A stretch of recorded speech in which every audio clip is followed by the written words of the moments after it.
Hello everyone, I'm Kevin, otherwise known as Form BX257, here to bring you another 1980s and 90s G.I. Joe toy review.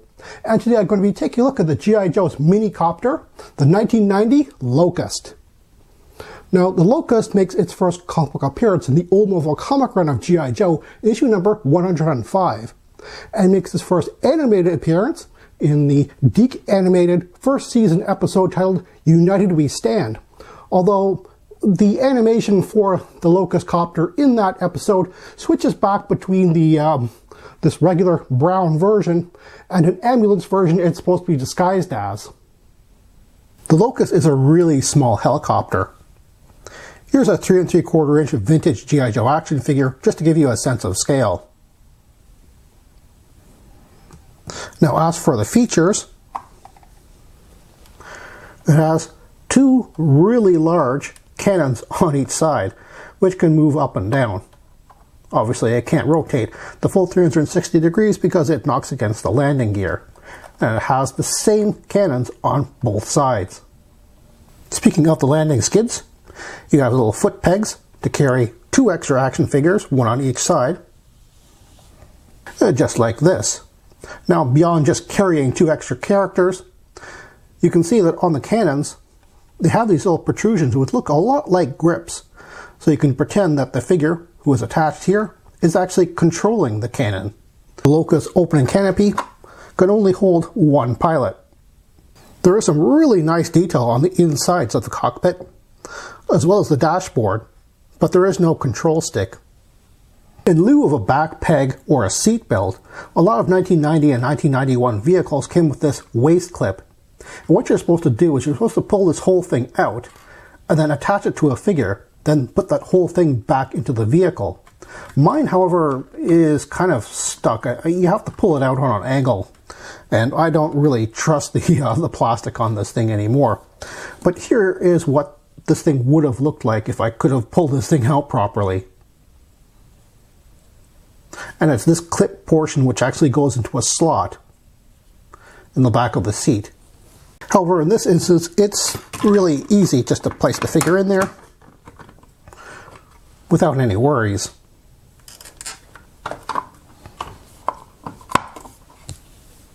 Of course, it wouldn't be a helicopter if it didn't have big rotor blades, and this one just has the two. They freely rotate. There's no mechanism to help that along. And one very unusual thing about the Locust is that it has these loops at the ends here. I'm not quite sure how that's aerodynamic, but I guess it is. And on the back here, we have the rear rotor, which swivels along here, along with the little spoiler tail. And on one side, we have this little, I guess it's a little pinch rod, and you can rotate that. And on the other side, which is a completely different design, you can see it rotates when you move that. Now, the Locust comes with 4 of these, what I'm going to be referring to always as bombs, because to me that's what they really should be. All 4 of them have the exact same design. And you can see 2 of them attach the outside like this, and 2 of them are in right here, which is a bomb bay. So the 2 on the outside look like they're mounted like missiles, and 2 of them act like bombs. And it seems that it's sort of schizophrenic, and I think that these should have been a different design altogether. But the front of the box obviously calls this a bomb-dropping helicopter. The back of the box calls these bombs/missiles. The instructions calls them bombs. But the blueprints on the same sheet actually calls these one missiles, and they don't refer to these at all. Now, as you saw, I could just pop these things off. But on the bomb bay here, this little hatch, this big little lever, you'd almost think that you pull it this way, but you actually pull it this way so that the larger opening falls out, like so. Now, as you can see, 2 bombs fell out.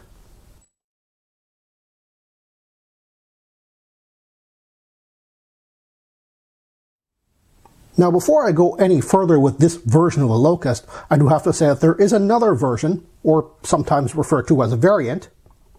This one. Now, the brown and silver version was an individually boxed item in 1990, whereas the green and yellow one only came with the 1990 General, that massive playset/vehicle.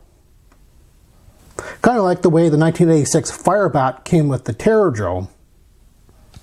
And speaking of the 1990 General, as the Locust did not come with a pilot, my choice for pilot would be Major Storm, the driver for the 1990 General. Now, to me, his helmet has always looked kind of like a helicopter pilot's helmet, and I've always liked the fact that he has like this brown and gold metallic, which goes well with the brown and silver metallic of the Locust. Now, you could say that he should be the driver of the green and yellow version, but honestly, I don't really like that. Yeah, he does have a green vest, and yeah, you could equate the yellow with the gold here, but honestly, I just like how they look together.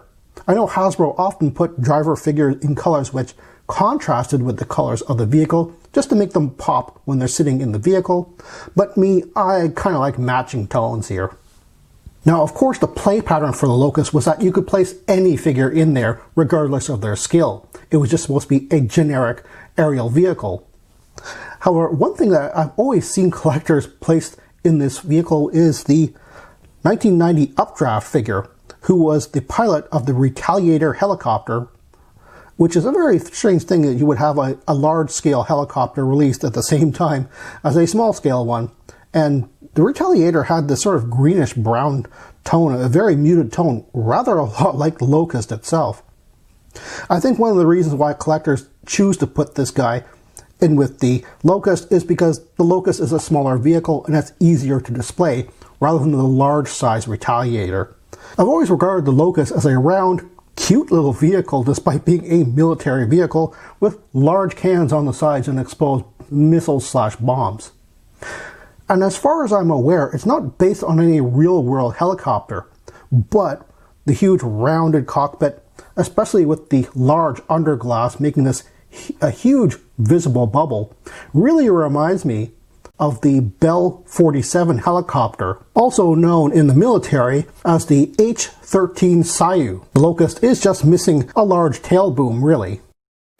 I think Hasbro's naming this thing the Locust was a marketing decision because a locust is a small flying insect which travels in packs and is not very desirable, and they're actually kind of ugly. But the fact of the matter is that it's a sort of subliminal thing where you see this small, very cheap vehicle and you think, well, I should buy multiples of them for my multiple G.I. Joes to fly around in. To be honest, it does kind of look like the head of a Locust, so there's that. I really love the Locust's simplicity, and it's actually a fairly sturdy toy on top of that. But if there's one thing I really wish they could have redesigned, was the landing gear skids. The skids themselves is a one-piece design, clipped in here, then pegged in here. But you can see, in order for this to be a single design, they've went and angled it very funnily, and as a result, this thing kind of, well, it sort of tips forward fairly easily like that. And you can see that even the rotor itself looks like it's on an angle, as if the vehicle should have been like this, which again means that it wouldn't tip over forward. If you pop out the pegged back ends and just raise them, you'd have to do that on both sides. Well then, all of a sudden this thing is very, very horizontal and it doesn't tip over fairly easily. It's as if these peg holes are in the wrong spot. They should have been far higher up. So just what would, in my opinion, be the opposite number on the Cobra side to the G.I. Joe's Locust? Well, I would go 1 year back to 1989 and look at the Fang Mark II, another single-seat helicopter with multiple armaments. Going back to the 1990 General's version of the Locust, you can see that almost every color on this thing is different to the one on the individual boxed version, except for the black rotors, which are interchangeable, and of course the black plastic waist clips for the pilots. Those are also interchangeable, as well as interchangeable with a whole bunch of other vehicles from 1990 and 1991. Now, I'm not really sure what the decision was in order to include this thing with the General and make it, colors compatible with the General, because I've seen prototypes of that large vehicle slash playset, and honestly, they don't seem to include the helicopter or even the landing skid connectors for the very unusual, very distinctive landing skids for the helicopter. So I'm not really sure where along the lines they decided to put one of these in there for added value or something. I don't know. But I'm pretty sure that the idea was for this thing to be a individual box retail version first. Now, while I do like the more subtle brown colors on the retail version, and honestly, even though this matches the general in color, it's a bit garish with a lot of the yellow and bright green. But the fact of the matter is that a Locust actually does come in both of these colors. I would give the general version Captain Gridiron, another 1990 figure, which I normally have him driving the 1990 Hammer, but honestly, he looks better as a pilot for the equally vividly colored general version of the Locust.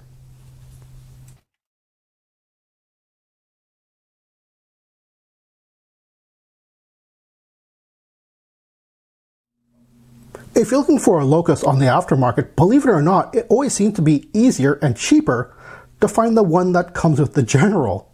These ones are always on the aftermarket, complete with all of its parts, even the little waist clip. Now, the waist clip is sometimes not really considered part of the vehicle. You could probably just find one without the waist clip, and it'll still be listed as complete, and you should really regard it as complete whether you have these things or not. These things are very easy to find on their own on the aftermarket, so they're a very cheap addition if you want it absolutely 100% complete.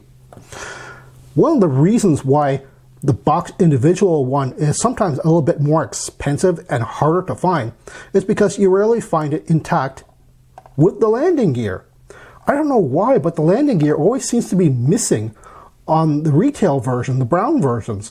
Now, this is a silver plastic, but to me it's a flexible plastic, or at least my example is. So it can't be succumbing to gold plastic syndrome where the thing becomes brittle and cracks very easily. Now, of course, it is a landing gear, and kids during play would put that on a considerable amount of pressure. So I could see that if it was brittle, it would crack very easily, but I just don't see it. I don't understand why so many of these on the aftermarket just are missing the landing gear altogether. It's really very strange. So if you find one and you want to build one up, you don't have missiles, maybe you don't have one of the guns attached to the side, but it does have the landing gear, I would say go for it. It's fairly easy to build one of these as long as you're not looking for a landing gear.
The 1990 Skyhawk from the same year.